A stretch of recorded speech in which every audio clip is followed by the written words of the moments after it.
Bem, alguém comigo? Como é que estamos de som e imagem? Já tem alguém comigo?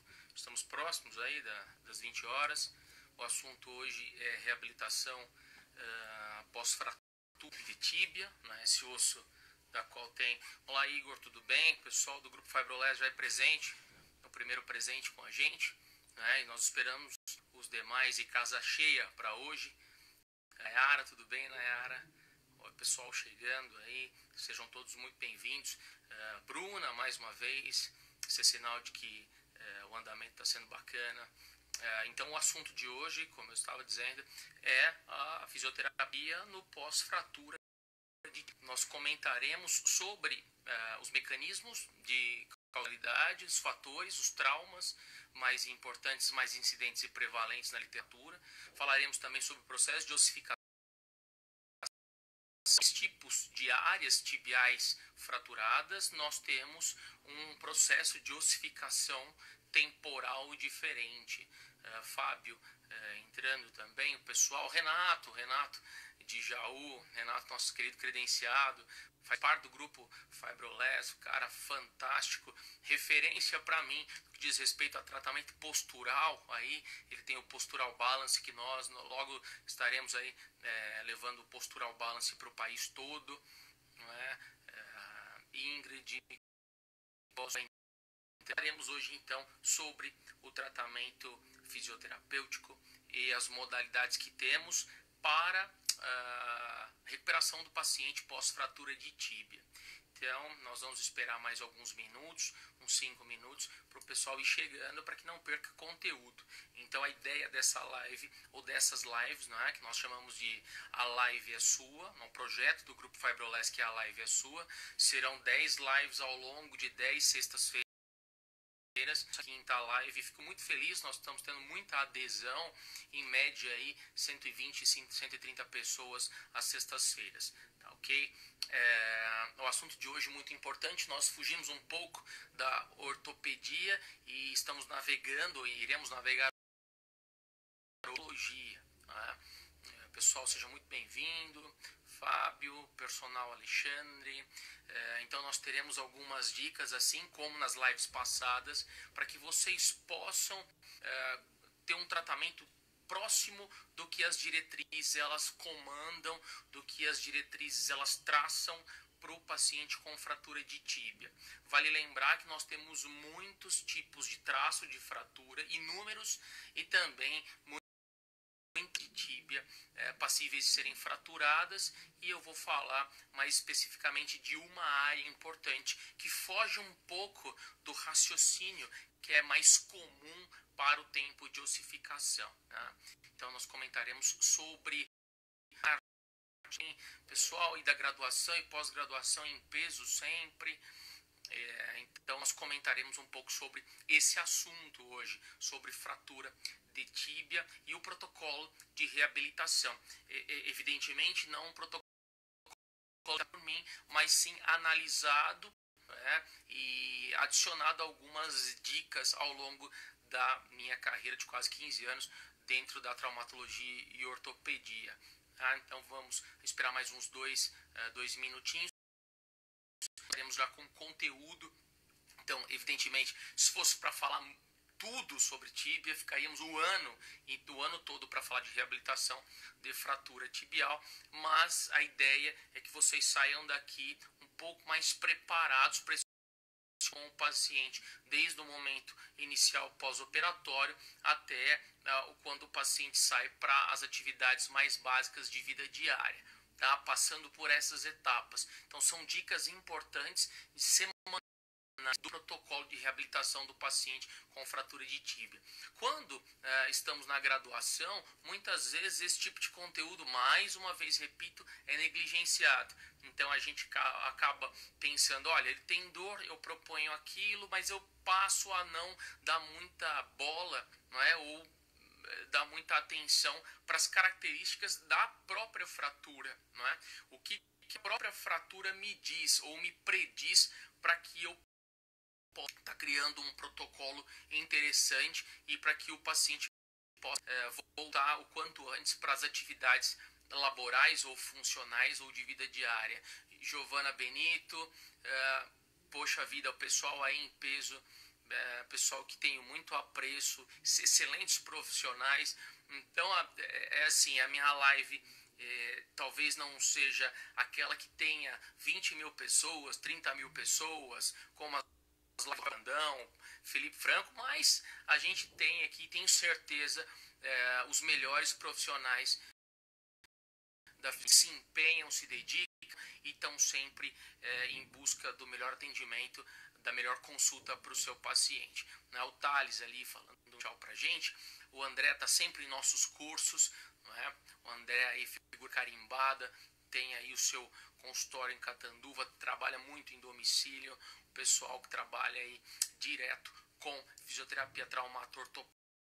Bom, então eu acho que eu vou começar o conteúdo. Então a live de hoje é para o fisioterapeuta trabalhar um pouco mais de qualidade dentro do atendimento do paciente que passa por uma fratura de tíbia. Primeiro a gente tem que lembrar que a tíbia é um osso longo, passa por um processo de ossificação endocondral, uma substituição nesse molde cartilaginoso por células ali que agora, por receberem sangue, derivam em osteoblastos, osteócitos e osteoclastos. Então é uma massa óssea que tem a sua maturação para a periostal, para a área periostal de periósteo, e é interessante ressaltar que por ser um osso longo, pós-fratura, esse osso ele tem um processo de ossificação, um tempo de ossificação biológica de 4 a 6 semanas. Então, em linhas gerais, se você analisar a tíbia, que é um osso longo, desde côndilos medial e lateral até a região de maléolo medial, que a confere, e plafon tibial, em toda a sua expansão crânio-caudal, a tíbia, ela em grande parte é formada por a região diafisária.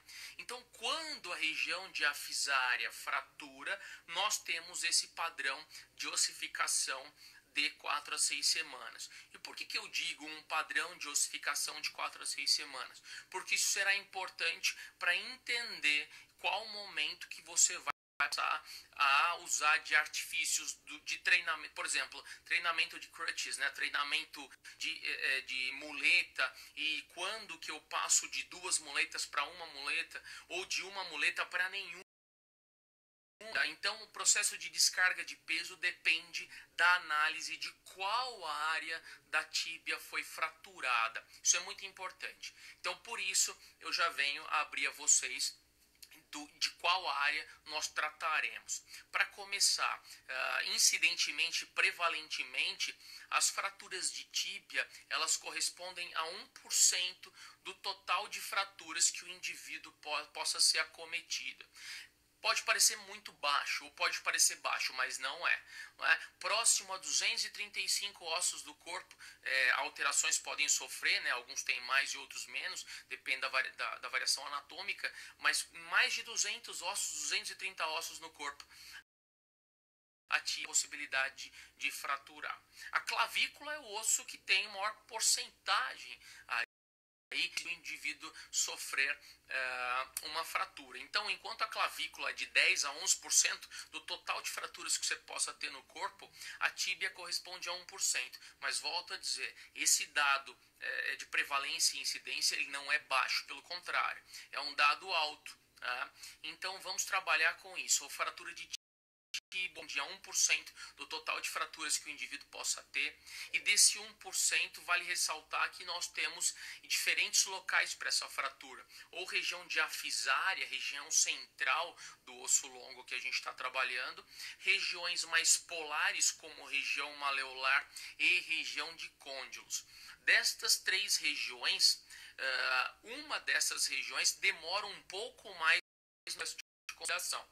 E como a gente nunca quer muita coisa fácil, a gente quer o mais difícil, nós trabalharemos com essa área que eu vou citar, que é a área que demora um pouco mais para consolidar, que é a região de côndilo tibial. Se talvez estivéssemos falando ou fôssemos falar de diáfise de tíbia, nós teríamos um período de tempo de consolidação biológica por volta aí de 4 a 6 semanas. Como aqui a gente traz à baila, à tona, à voga, a região de côndilos medial e lateral, nós estaremos trabalhando com uma ambientalização um pouco mais difícil, complicada, tanto porque a região, uma região em as linhas de ação ósseas trabalham de uma outra maneira. Se você pega a diáfise, linhas de ação óssea das regiões periostais são verticalizadas, as trabéculas são confeccionadas de maneira vertical para sustentação axial. Então, quando a gente diz que um osso longo demora de 4 a 6 semanas biologicamente para consolidar, isso diz respeito à região alongada do osso longo. Então, quer dizer, isso não é verdade para as áreas que têm potencialmente uma área ou áreas horizontalizadas. Então, essa é a primeira dica em se trabalhar com fratura ou pós-fratura tibial. As regiões condilares, elas são horizontalizadas, porque elas devem receber carga dos côndilos femorais.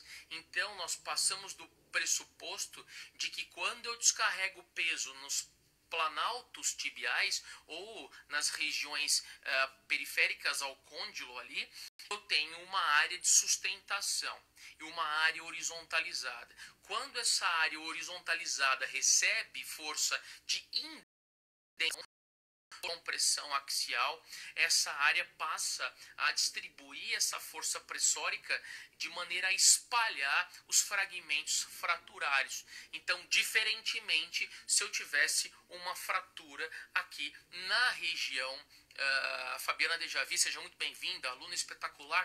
Realizamos um trabalho fantástico na faculdade há uns 5, 6 anos atrás sobre dor. Tá? Então, voltando, se eu tenho uma fratura na região de terço médio de tíbia, que é diafisária, esta região sofrerá compressão que vai favorecer o processo de consolidação. Agora, como a região de côndilos, de planalto tibial é uma região horizontalizada, à medida em que eu descarrego o peso, haverá um afastamento de fragmentos, não gerando efeito piezoelétrico, não gerando aí depósito elástico. Então, a primeira coisa é essa informação. Primeira dica importante é: não considerem 4 a 6 semanas como tempo de regeneração biológica para planalto tibial. Tempo de consolidação biológica, cronológica do paciente de 4 a 6 semanas é para diáfise. Para a região de planalto tibial são de 6 a 8 semanas. É o que a gente considera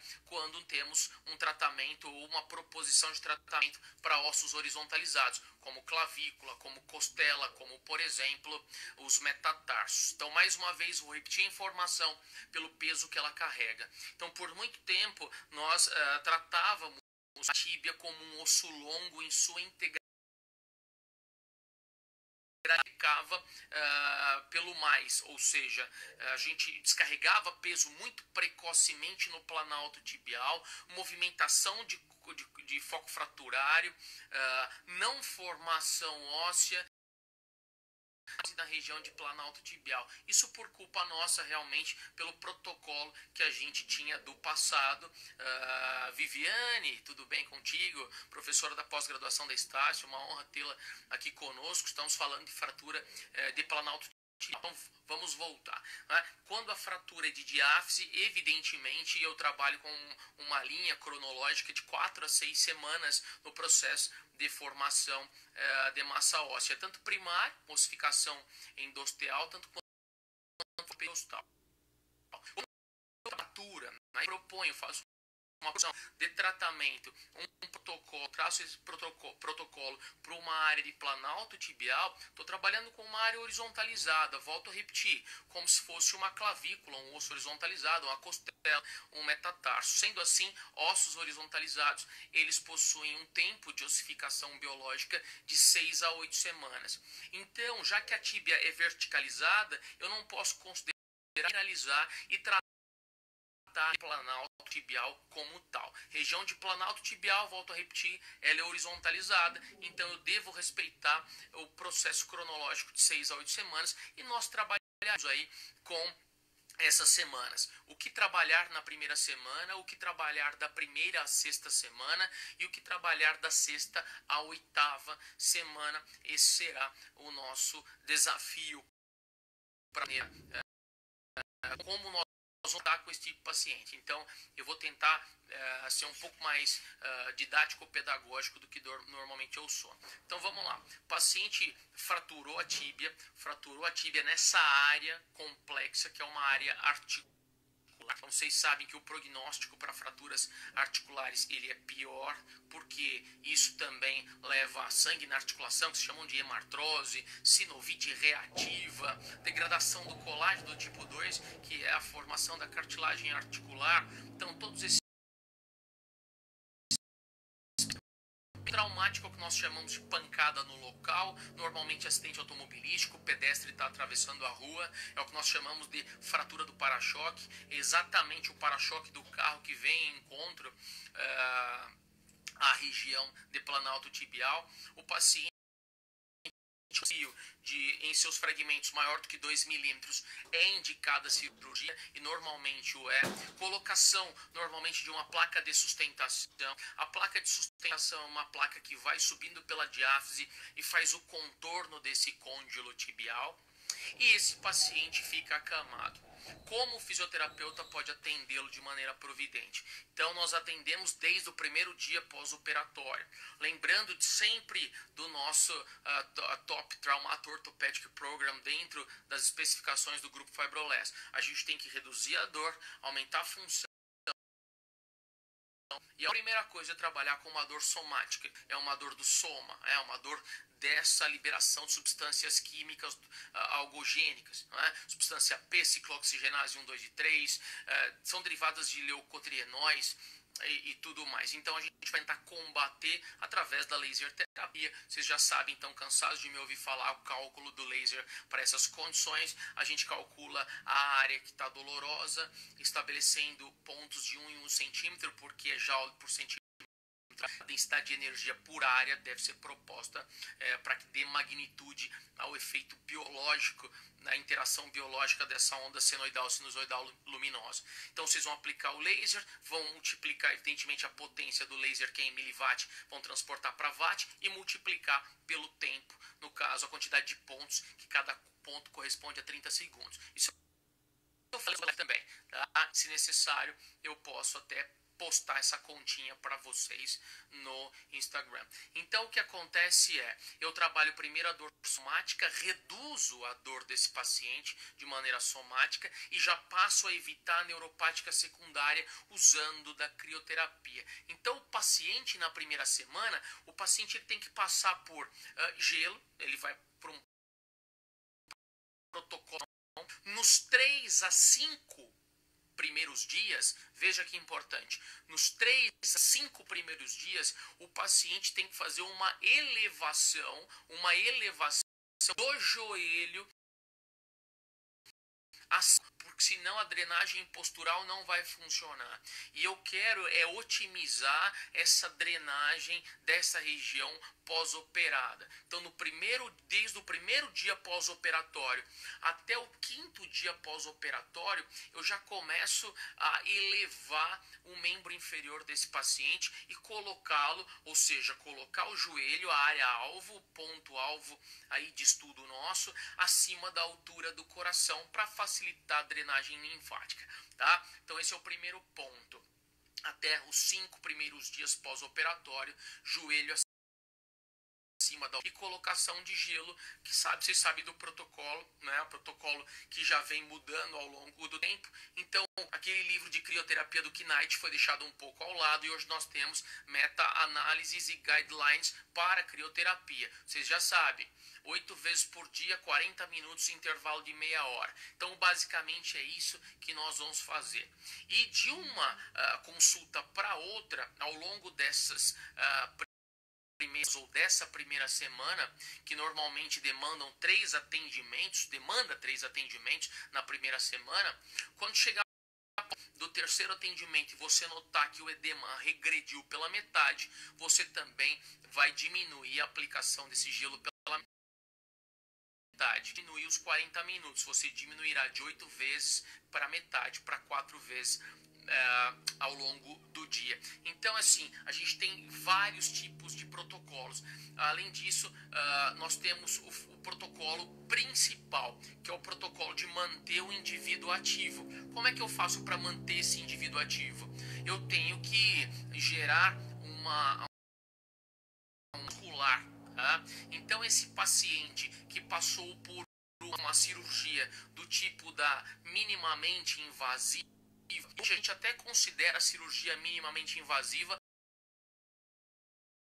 que é o uso interfragmentário, por exemplo. O paciente teve uma fratura de planalto tibial e passou pela colocação de um parafuso interfragmentário.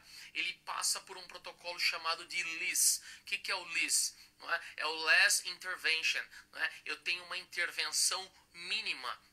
É o Less Intervention System. Então eu tenho uma intervenção, um sistema de intervenção mínimo para esse paciente. Então nós estamos falando de um planalto tibial, soltou um fragmento, foi colocado um parafuso interfragmentário, esse parafuso interfragmentário passou por um processo, está passando por um processo de osteossíntese e osteointegração com as duas estruturas. Essa cirurgia chamada de LIS, que você tem uma Less Intervention System, um sistema de intervenção mínimo, é o que nós chamamos de cirurgia mínima.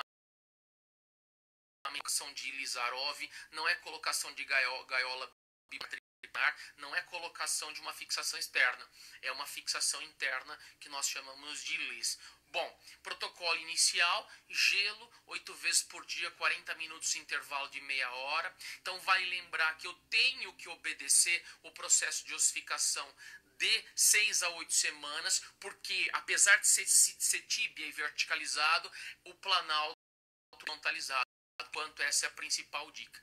Então, nessa primeira semana, você fará esse protocolo inicial, uso do laser, como já antepouco disse, uso do gelo, lembrando que o gelo não atrapalha a laser terapia, pelo contrário, quando você coloca o gelo precedente, os vasos periféricos eles ficam mais constrictos, e se o seu comprimento de onda, não é, ele tiver se o seu laser tiver um comprimento de onda interessante, ele chegará, quer dizer, a janela biológica será maior para que você possa alcançar tecido ósseo mais profundo. Apliquem gelo, apliquem o laser para a dorsomática e o gelo para contenção desse edema aí, que poderá se tornar residual. Paciente com a perna elevada, joelho elevado acima da altura do coração, nos primeiros 5 dias, drenagem nos primeiros 5 dias. Bom, e o que eu vou fazer para reabilitar esse paciente fora dor? Bom, aí depois, além de reduzir a dor, nós temos que melhorar a função e o reparo biológico, evidentemente, o laser já está fazendo, guiando o fibroblasto para a área lesional. Tá? Além disso, como reparo biológico importante para essa área, nós trabalharemos músculos que vêm pelo foco da fratura tibial. Só que muitos deles, eles são o quê? Biarticulares e não monoarticulares. Se vocês pararem para pensar, os músculos que pelo planalto tibial, eles não saem da tíbia. Os músculos que passam pelo planalto tibial saem do fêmur, não é? Então, normalmente são músculos biarticulares, tá? Ou que passam pelo quadril, ou passam pelo tornozelo. Então, sendo assim, vai a dica do treino isométrico e também isotônico em um exercício só. Um treino que muita gente não usa mais porque acha que é batido e que na realidade para essa condição de fratura de planalto tibial é muito interessante, que é o SLR, Straight Leg Raise. É você manter a perna em extensão de abdução associados à flexão. Então o paciente, com licença para poder mostrar para vocês, o paciente mantém o joelho extensão, e aí ele faz simultaneamente o movimento de abdução e flexão. Abdução e flexão. Esse é o straight leg raise. Isso significa que eu consigo trabalhar isotonicamente o quadril desse paciente que está acamado. Então eu consigo movimentar, além da vascularização, a musculatura e os linfonodos inguinais. Então você, inclusive, depois com a drenagem postural, você auxilia essas inguinais, já foram bombeados só do paciente fazer o movimento do straight leg raise. Então vamos lá, esse paciente passa a ficar com a perna em extensão e passa a fazer movimentos de flexão associados nessa primeira semana, com esse protocolo. Professor, ele não é um pouco acelerado? Não, porque nós não estamos colocando o paciente de pé. Nós não estamos colocando o paciente com descarga de peso no planalto tibial. Pelo contrário. Então, já que eu não posso colocar o paciente com descarga de peso no planalto tibial, eu trabalho o máximo que posso na maca, né? Na cama, no leito. Então eu tento otimizar essa fisioterapia, essa reabilitação, esse condicionamento no leito, na maca. Júnior, tudo bem? Também no nosso fibroblasto. Pessoal, o que acontece eu trabalho o paciente inicialmente controlando a dor somática com laser, o cálculo vocês já sabem. Eu trabalho a crioterapia desse paciente colocando